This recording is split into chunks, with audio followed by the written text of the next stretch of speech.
Hey everyone, Dan Casetta here. Welcome to Changing Lives Selling Knives. Little something different today as I wanted to address some common advice that I feel like people hear a lot, whether it be through speakers from the podium, input on social media, or other places. And I wanted to take a little bit of a contrarian point of view to some of the things that people hear. Right up front, I want to say thank you for listening to the podcast. Thank you for supporting the podcast. If you haven't already done so, my ask is take a few seconds right now, just tap the 5 on the ratings on your podcast app. If you're listening on Apple Podcasts, please take a moment and make a written review. It could be one sentence, just a few words, whatever you want, speak from the heart. But please share a review, as that does help spread the word about the podcast and helps with getting really great guests in the future who want to know that their influence is being spread far and wide. So I would appreciate everybody taking some time to do that. I'm going to share with you some of these bits of what I would call bad advice today. And get you to consider how you might rethink some of these insights, rethink some of these concepts, because these are not bad bits of advice in and of themselves. I think they can be interpreted poorly, and that there may be better ways to interpret some of these things. So here we go. This is 5 pieces of bad advice that I think most people have heard. Here's number 1. Number 1 is everything happens for a reason. Oh, this one is number 1 on my list because it's one of the most common phrases that I think people use to justify their own or other people's bad decisions. Oh, you got a DUI this last weekend and you can't drive for a year? Well, everything happens for a reason. Come on. Now, look, a slight tweak on this concept is to look for the silver lining in every circumstance. And that is something I certainly believe in. But listen, everyone, if you make a bad decision and you get into some sort of trouble situation in your life or in your work or somewhere, I think it's wrong to justify that by saying, oh, well, everything happens for a reason. Yeah, oftentimes that reason is because you did something stupid. Or maybe that reason is because you have a lot to learn in order to optimize your actions in certain areas of your life. And ignoring these realities is only going to serve to make sure that you will get yourself into more difficult situations in the future. Life is not about messing up over and over again just so we have stories to tell. The essence of life is growth. It's consistent improvement, getting better at what we do, improving our outcomes, becoming happier and more fulfilled in the process. So don't view the phrase everything happens for a reason as a justification for your mistakes.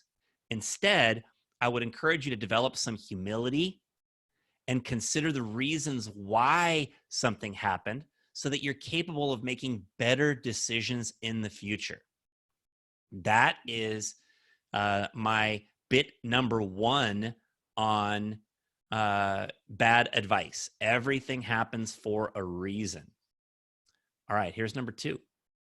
Number 2 is when making decisions, just go with your gut. This is another very common bit of advice that I see floating around on social media and bandied about by people speaking and offering insights to others.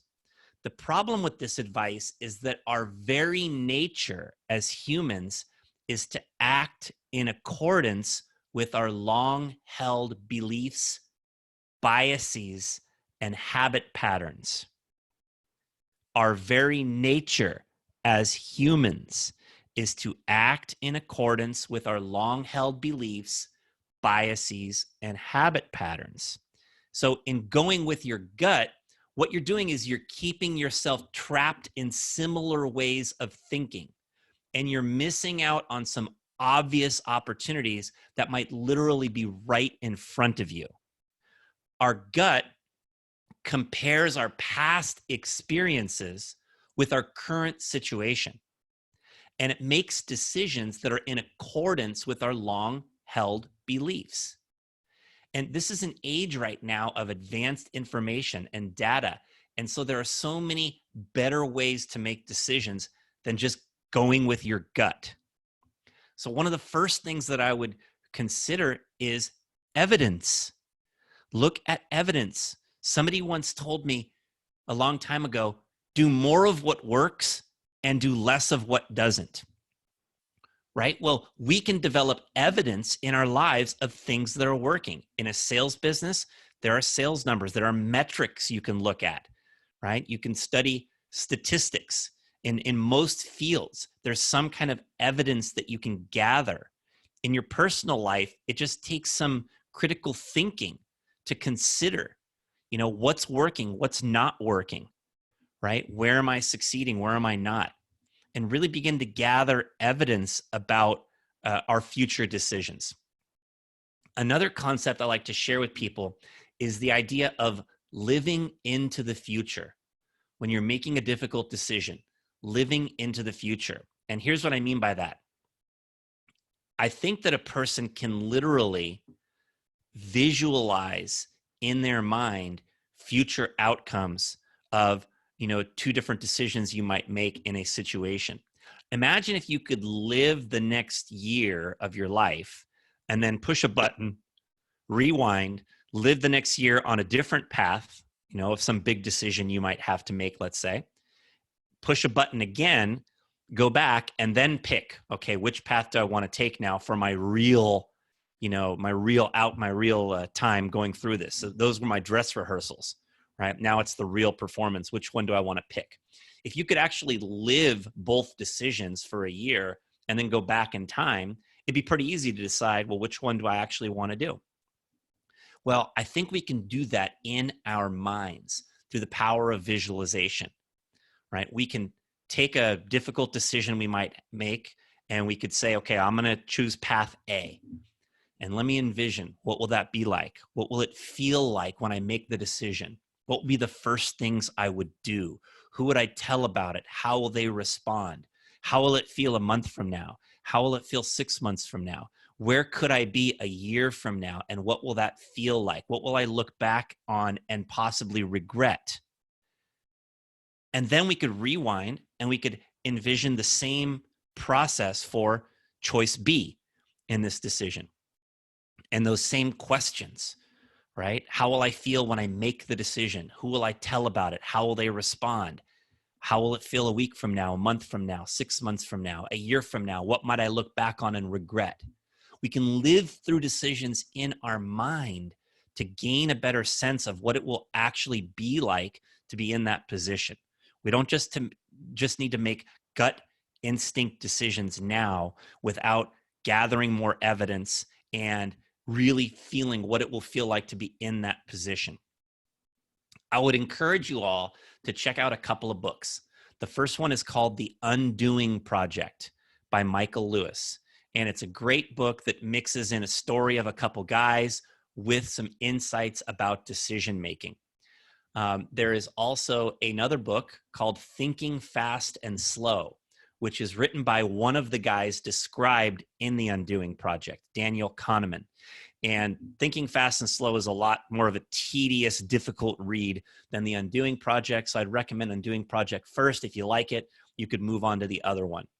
These are a couple of good ideas on ways that you can learn more about decision making. But the bottom line is just going with your gut is not always going to put yourself in the best position. In fact, many times it will do the opposite because, again, we're just living through our own biases, our own long-held beliefs, right? Our own habit patterns that we have already developed. We're not growing, learning, evolving if we're acting in that manner. Number three bit of bad advice that I hear people share is this: we should all care less about what other people think. I literally saw a post on social media a few months ago where someone was asking, is there a book that teaches you how not to care about what others think? And a common recommendation was the book titled The Subtle Art of Not Giving a Beep.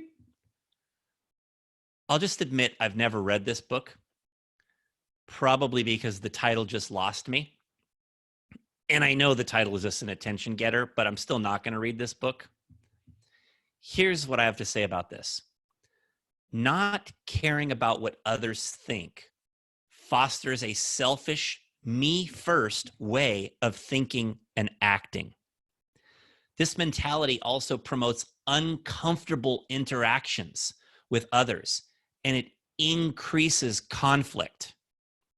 So here's what I have to say. We should care about what others think because we're all part of a large system working together as pieces of that system to create a world that works for everyone, right? If you drive slow in the left lane because you don't care about what drivers behind you think about it, you're being selfish.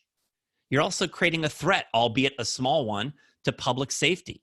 And you're diminishing the life experience for other people on the road. Now, if you clean off the counter at a bar or a public eatery or a coffee shop because you do care about what others think, you're being considerate of the person coming along behind you.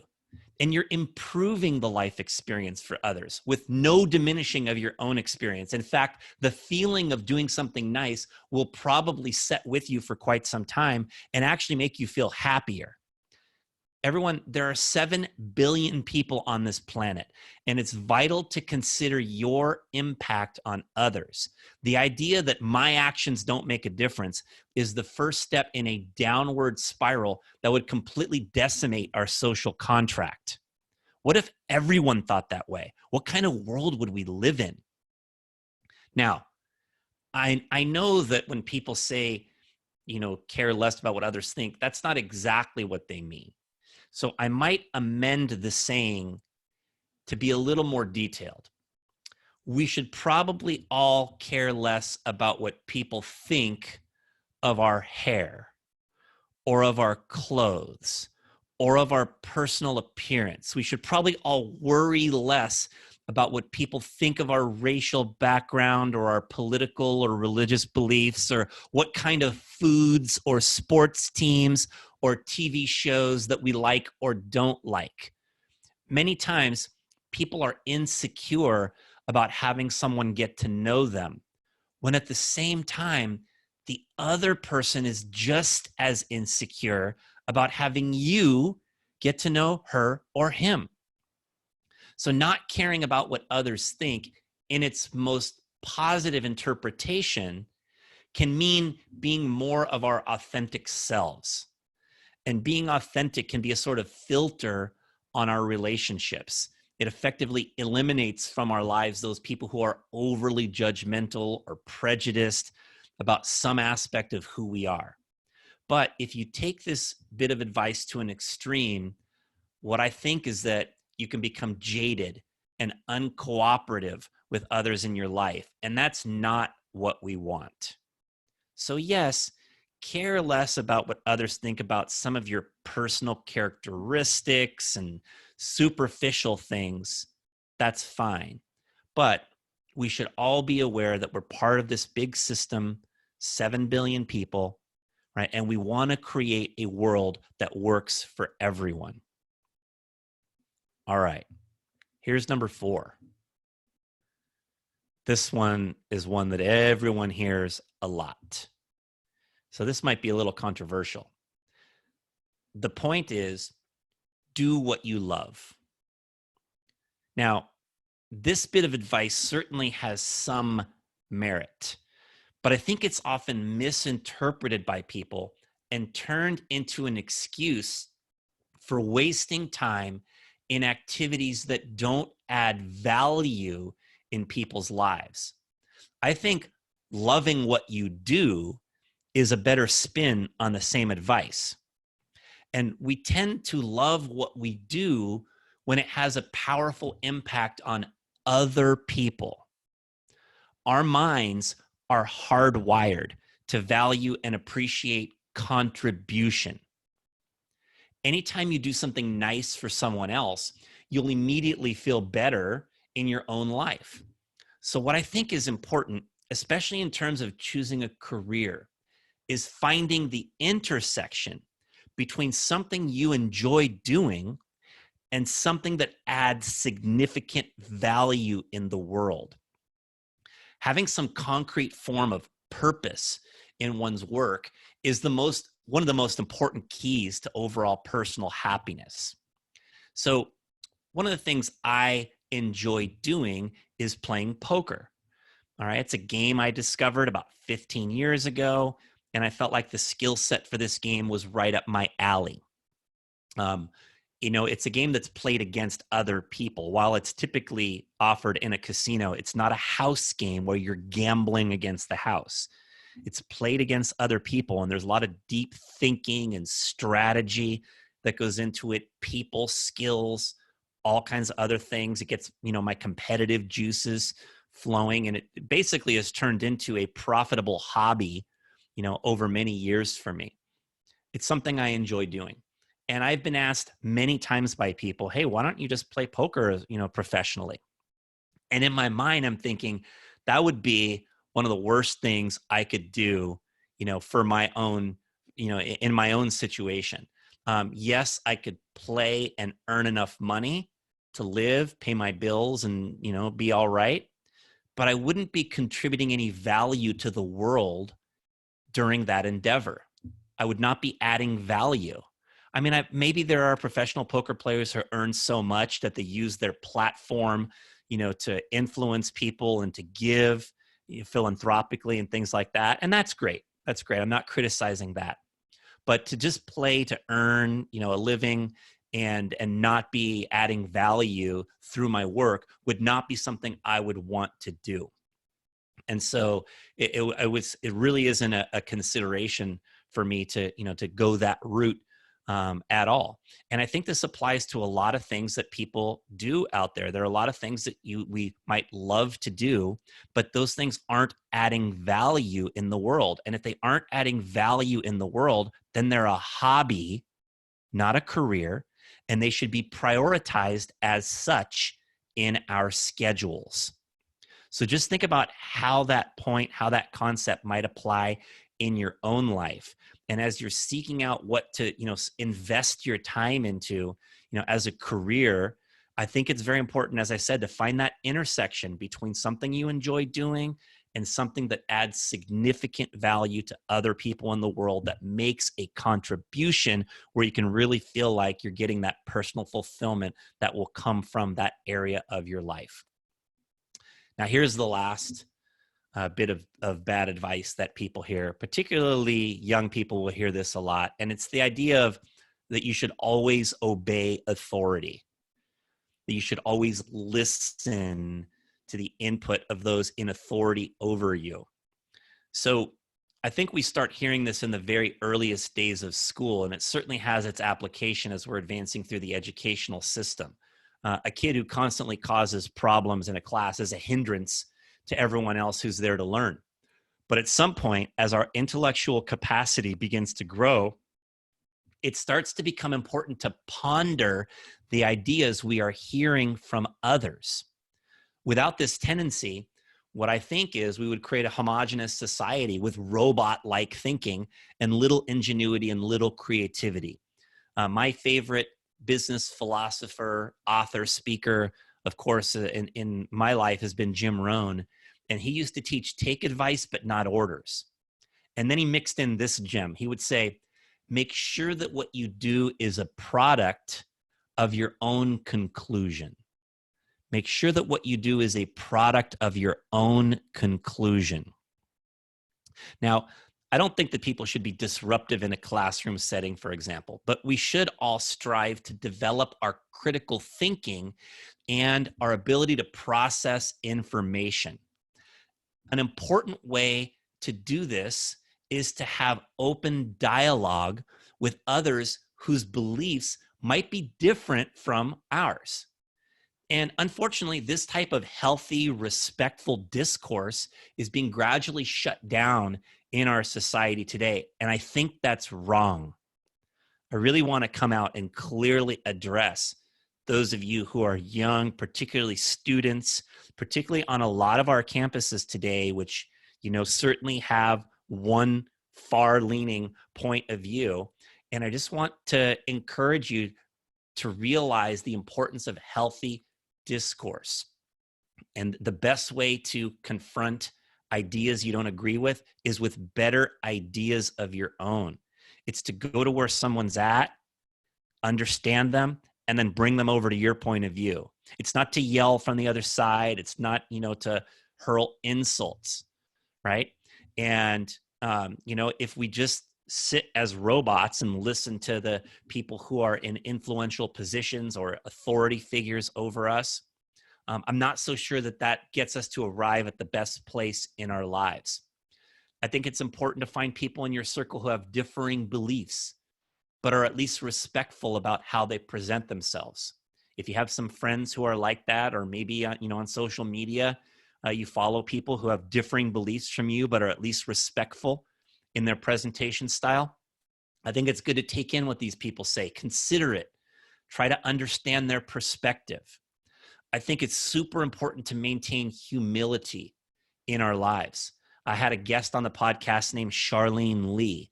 And in her latest book, The Disruption Mindset, she shares this. She says, nurture curiosity and humility. She says the natural outgrowth of curiosity is humility, which gives you the intellectual integrity to acknowledge that you still have a lot to learn, and also to admit when you are wrong. Boy, I think this is really key for people to consider, right? Having that intellectual integrity to know you still have a lot to learn and to admit when you are wrong. And as an authority figure at times, which I know many of you listening to the podcast are authority figures, leaders in your own world, keep yourself open to the possibility that you might be wrong at times, right? Mark Andreessen, one of the founders of one of the most significant venture capital firms in the world, Andreessen Horowitz, has a saying where he says, strong opinions loosely held, right? Strong opinions means you're confident in what you're sharing, right? You believe in, the things that you say, but you're also not so stubborn that you hold on to those beliefs in the face of overwhelming evidence to the opposite. And so those beliefs are loosely held in that if somebody comes along and says, hey, let's look at it this way, and what they say makes sense, you're willing to be able to do that. So I think this whole idea of not just blindly obeying authority goes both ways, in that as authority figures, we have to be aware that on occasion, the input, ideas, things that we offer up might not always be accurate, right? I'm here as a podcast host offering ideas, offering concepts right now. And I don't think anyone listening should just take what I'm saying and agree with everything that I'm saying. You might disagree vehemently with one or more of the points that I've shared today, being, quote, bad advice or advice that is often misinterpreted. So in life, it's important not to blindly follow the herd. I think it's important to take some time in our life for planning. And during that planning time, I think it's also important to take time for just thinking and considering, right? What do we want to do? What are some of our goals? What are our aspirations? Where do we want to go? How do we want to get there? Whose advice and input is most important for us to listen to and consider in our lives? What decisions should we be making, and how? All of these things are important keys to getting us to where we want to be. So don't just dismiss bad decisions by saying everything happens for a reason, right? Really try to consider the positives and negatives of the decisions that you are making. And of course, look for the silver lining once you're in a situation, yes, right? But don't just be dismissive of what got you into that situation in the first place. Rather than always just going with your gut, make sure you pay attention to the evidence that is clearly, showing itself in your life. I do think it's important to care about all of the other people who are around us, not to the level where we become overly sensitive to what everyone feels about every little thing about us. But we should realize we're part of a greater system.